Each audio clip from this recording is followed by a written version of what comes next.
Kaibigan, alam mo ba na may mga produkto na makakatulong talaga para dumami ang mga customers at suki sa iyong tindahan? Ayan. Ang mga produktong ito, kaibigan, ay makakatulong dahil hindi po lahat ng tindahan ay nagtitinda nito.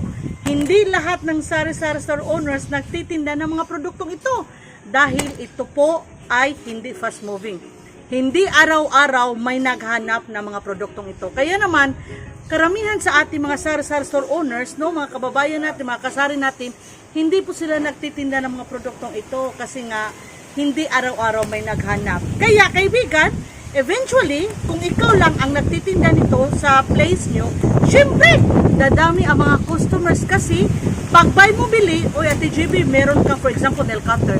Ate GB, meron kang nail cutter? Oh, meron. So ngayon, yung bumili sa'yo, sasabihan niyo yung mga kaibigan niyo, yung kapitbahay niyo na, oy, si Ate GB nagtitinda ng nail cutter, o diba? So pag may kapitbahay ka na mangangailangan ng nail cutter, ngayon, siya ay pupunta sa iyo tindahan. Hindi lang nail cutter, maraming suklay, chinelas, marami. Kaya ipapakita ko sa inyo, ipapalam ko po sa inyo. Again, ang mga produkto na aking ipapakita sa inyo ngayon, makakatulong po para dumami ang customers at mga suki sa iyong tindahan, no? Kasi again, pag wala ang iyong mga kompetensya ng mga produktong ito, of course, dyan lang sila pupunta sa tindahan mo. Ayan, so kagaya dito sa place namin. Kaya nga naisipan gumawa ng video, kaibigan, kasi ito yung dahilan na dumami yung suki ko, mga customers ko. Kasi siguro dalawa lang kami, kung hindi ko nagkakamali, dito sa place namin, dalawa lang kami ang nagtitinda ng mga produktong ito. Kaya naman nakatulong talaga, dumami ang suki at customer sa aking tindahan, no, dahil sa mga produktong ito.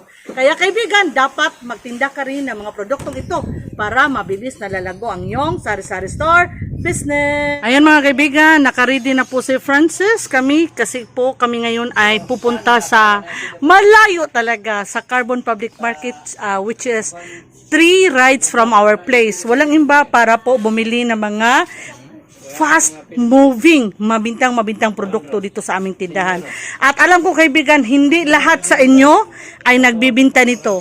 Kasi sa tingin nyo po ay hindi ito fast moving, ha. Unahin ko na lang kaibigan itong chanelas.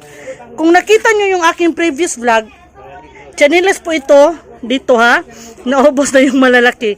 Dito mga maliliit.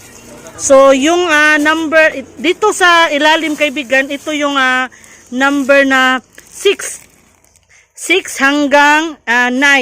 Pero ang natira 6, 7, tsaka 8 and a half.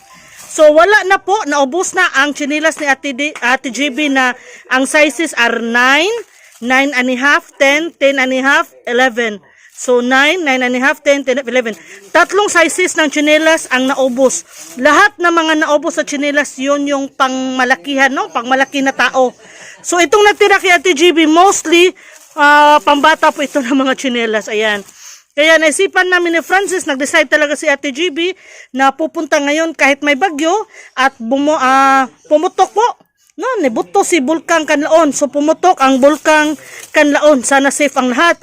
So advice na aming mayor na magsuot ng face mask. So meron naman tayong face mask. So kahit sa tingin ko ulan kasi nga may bagyo, ay pupunta pa rin kami para bumili ng chinilas. Hindi lang chinilas kaibigan ito. Ito po yung mga produkto na alam ko hindi fast moving sa inyo dyan. Kahit ito brush kaibigan, ayan, 12 pieces po ito pero ngayon 5 na lang.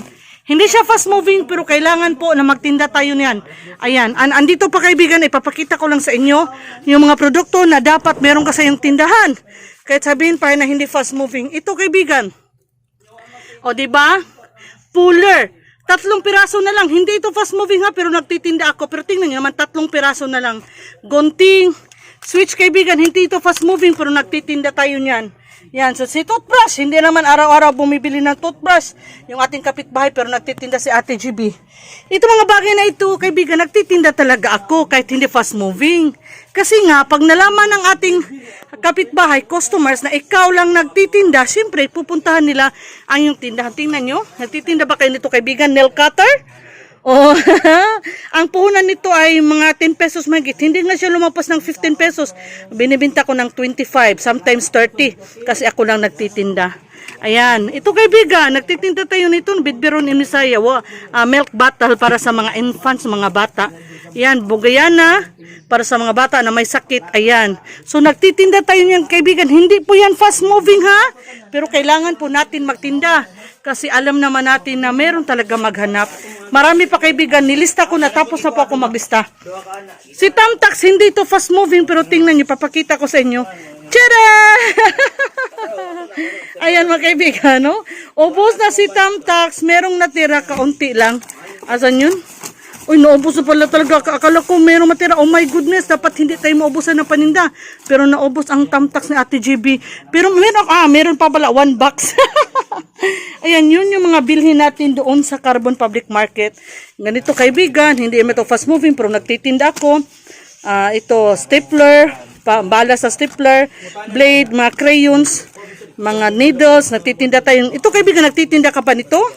Ayan. So, 1 dozen, 6 pieces lang pala ito kaibigan, no, nang binili ko. 6 na piraso, pero isa na lang ang natira. Isa na lang, tingnan nyo, no?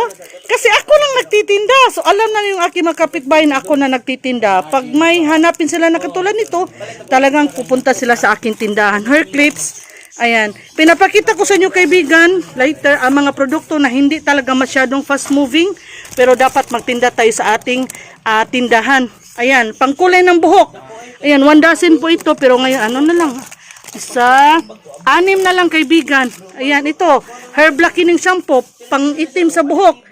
15 pesos ang bintahan ko, 10 pesos puhunan. Mga suklay kaibigan.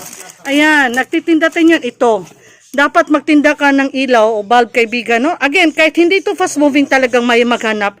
Oh, di ba sa gabi? Pag sa gabi, mag-on yung ating kapitbahay sa kanilang ilaw, uy, pag on nila hindi umilam kasi napundi. Ay, punder na.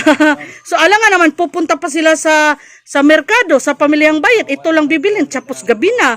So, maganda na magtinda tayo nito. 4 ang tinda ko nito kaibigan. Hindi lang marami kasi hindi naman talaga fast moving, pero may naghahanap. Pag meron ka, talagang pupuntahan ka, no, ng mga kapitbahay mo. Yan, electrical tape, nagtitinda tayo. 10 pesos puhunan, binibinta ko ng 25 pesos. Lagpas times to, ha? Kasi ako lang nagtitinda. Mga paper plate, baso, fuel kaibigan, mga fuel, at saka yung mga school supplies. Ayan, pero school supplies, mabinta naman ngayon kaibigan, no? Kasi nga, may klase na, ayan. So, kailangan na natin i-arrange yan. Ganito talaga kaibigan, pag may bumibili, kuha, lagay. Pag hindi tama yung binigay natin, ilagay, kuha na naman. Ayan, tingnan nyo. Kailangan i-arrange. So, yun kaibigan na, pupunta kami ngayon. Ito kaibigan, no? 1 dozen ito. Straw. Nakikita nyo naman, 2 piraso na lang po ang straw na Ate GB. 25 pesos ang binta ko, 10 pesos, 15 pesos ang bili ko nito. May 10 pesos pa ako napuhunan. So, ang kaibigan, pupunta na kami doon sa, Carbon. 3 rides po kaibigan, sana samahan nyo kami ha. Ayan, ito, hindi pa ako bibili ng knit bag kasi meron pa.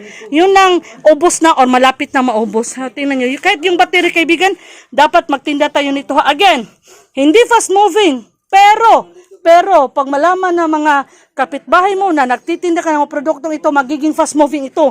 Kasi ikaw lang yung nagtitinda or kaunti lang. Hindi lahat ng sari-sari store owners nagtitinda nito. Katulad ng aking chinilas, tingnan nyo.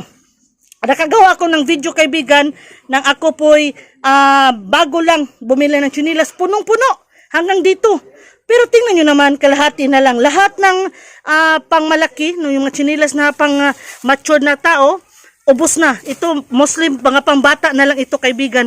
Kaya kailangan na naming bumili ni Francis ng chinelas. Ayan, doon sa Carbon Public Market. So, ayan, ito isa na lang yan. So, pupunta na kami doon kaibigan, no? Ayan, yung spices, ayan, bibili rin tayo. Pupunta na kami kasi alam namin uulan talaga mamayang hapon kasi nga may bagyo. Again, sana samahan nyo kami kaibigan at sana safe po tayong lahat palagi.